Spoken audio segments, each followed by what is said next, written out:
hi. Hi everyone. Welcome back to Witches of the Moon.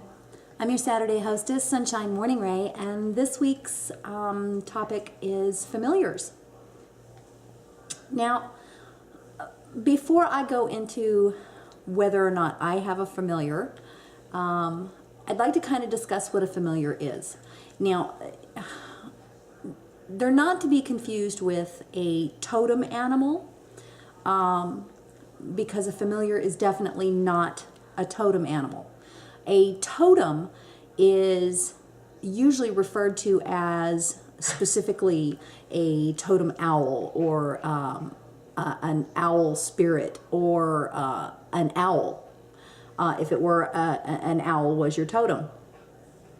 And what a totem animal does is help you realize things, see things, bring things to your attention. Typically that's what a totem does, for the most part.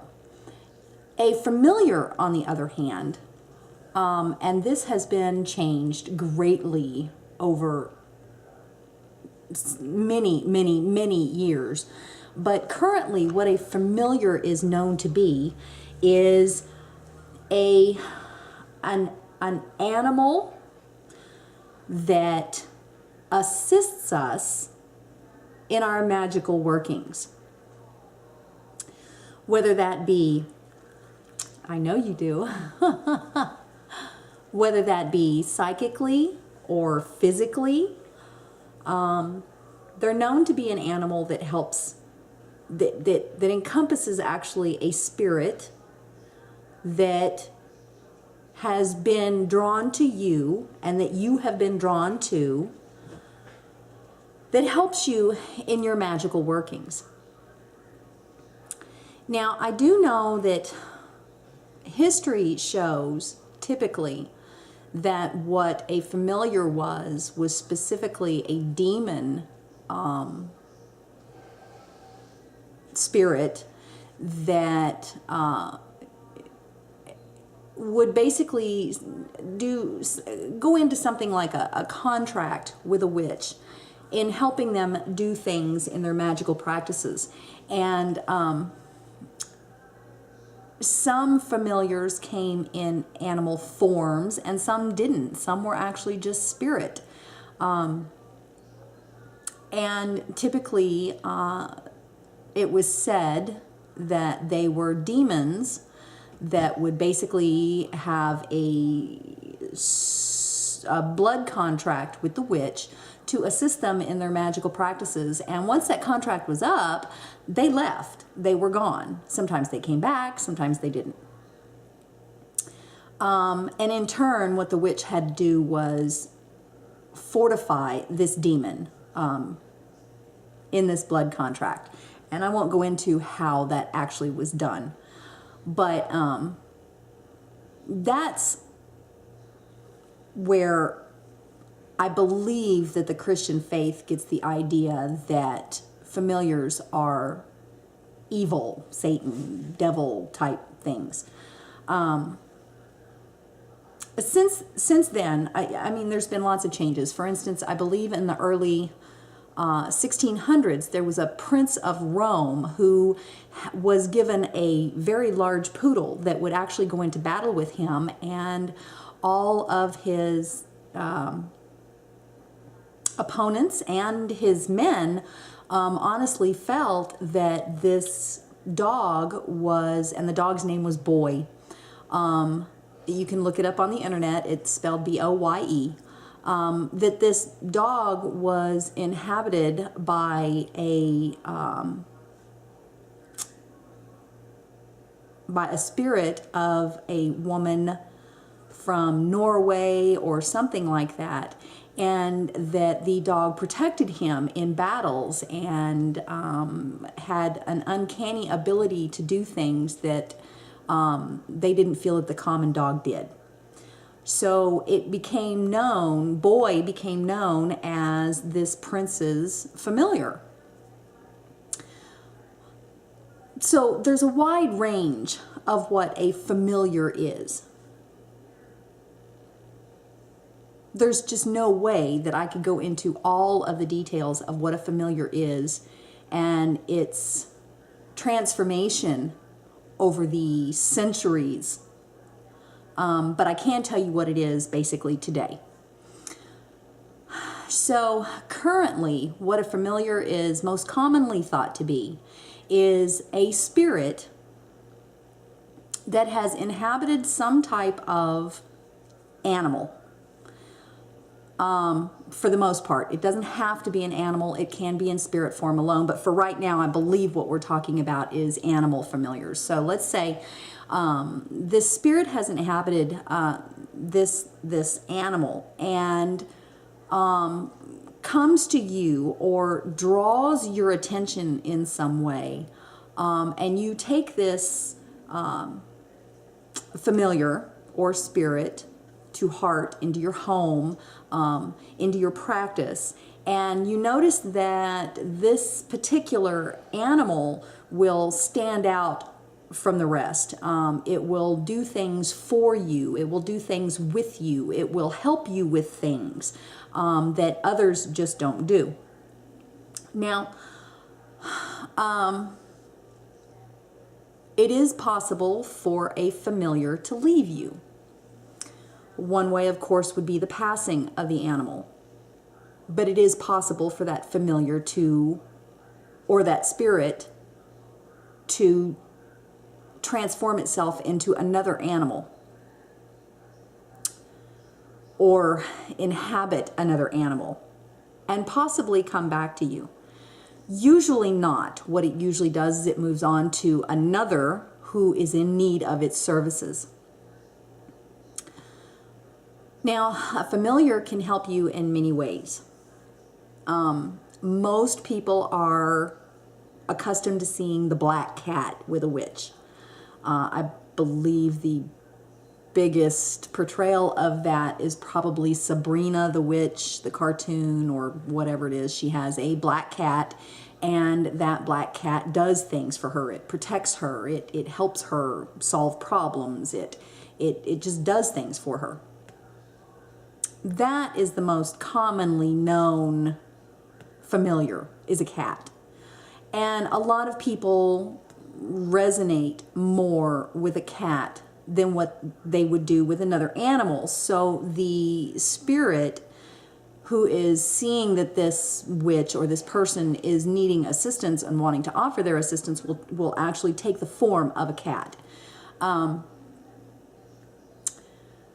There are other forms of familiars. I mean, it can be any type of animal, but it's typically an animal that you have in your home or that resides very near to you so that it can be close enough to you to be able to help you if it needs to.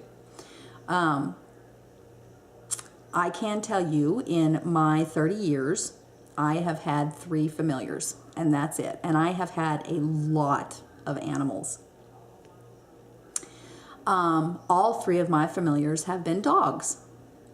And I think the primary reason for that, because I am an avid animal lover, I've had so many different types of animals, it's not even funny, but I think the primary reason that they come to me in the canine form is because I resonate more with a canine than I do with any other type of animal.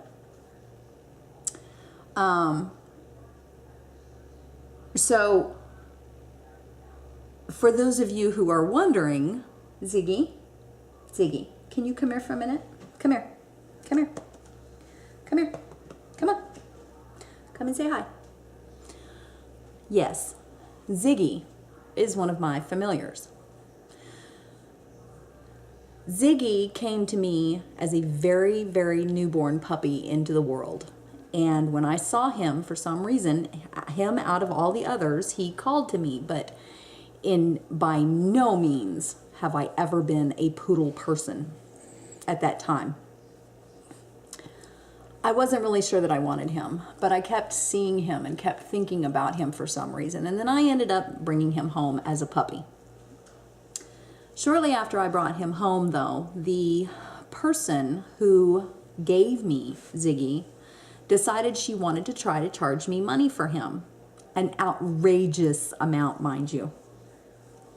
And I told her I just simply couldn't do it. So I had only had Ziggy for a couple of days and I wasn't that attached to him, I didn't think.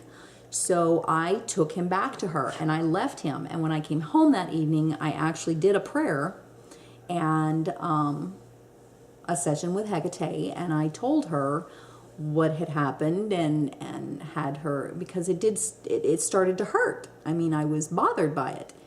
And I told her that if she saw fit for him to come back to me, that she would see to it that it happened. So after a couple of days, I received a phone call from the woman that had him, and she simply said, I cannot deal with him. Come and get him. You can have him. Apparently, he had become extremely rambunctious for her and was not nice to her. I found that very interesting. I went back and I got him, and he has been with me. Huh? Can you say hi? Can you say hi? Are you being camera shy? Okay. He's been with me for 5 years. Ziggy helps me in different ways. Ziggy lets me know when there is something in the house that I don't want here. Ziggy is, of course, my guardian. I belong to him just as much as he belongs to me. And he knows this. That's why he's got reign of the house for the most part.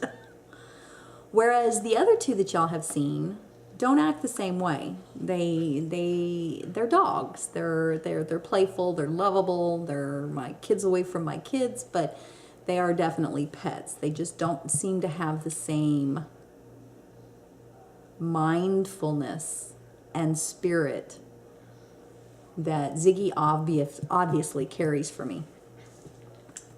Go on, you can get down. So, when it comes to familiars, I do have one. There has been many times when I didn't have one, and I have had 3 in 30 years. So, that's my take on familiars and what they are and what they do for us. I can tell you in the past, my great-grandmother had a roadrunner. And she would talk to him every morning. He was wild, and he would come and visit with her on the back porch every morning and stay for a little while, and it was like she was having conversations with him, and then he would leave. And I always asked her when I was little, why don't we get a cage for him so we can put him in a cage and we can talk to him all the time? And she says, you don't need to do that, Trina, because he'll be back. He's coming back to talk to me. Now I understood what she meant. So, if you have a familiar, bless you. It's a very huge blessing. It truly is. And if you don't be depressed. If you are wanting one, one will come to you sooner or later. It may take time, but one will come. And also know that they don't have to be in the form of an animal. Now, not that it would be a spirit guide. That's totally different as well. And the totem animal, that's more shamanistic. That's totally different. A familiar is something that pulls at your heartstrings and that you resonate with so deeply that sometimes you wonder what it would be like without that particular familiar. I hope that helped. I'm not sure if I maybe went into too much in depth about my particular familiar. If you have any questions, please feel free to leave any comments. If you haven't subscribed, be sure to subscribe. I do know that here soon, I believe we are going to be doing auditions again for guest hosts. I don't know. Anyway. So I have a lot on my plate. I have a huge mess here going on. I'm working on some things. Look, yes. Oh my gosh. It's like everywhere. So I'm going to go ahead and end this. I hope this answered y'all's questions. And if not, like I said, be sure and leave me a message down below, and I will do my best to answer it. Otherwise, y'all have an awesome weekend. Blessed be, and we'll talk to you soon. Bye-bye.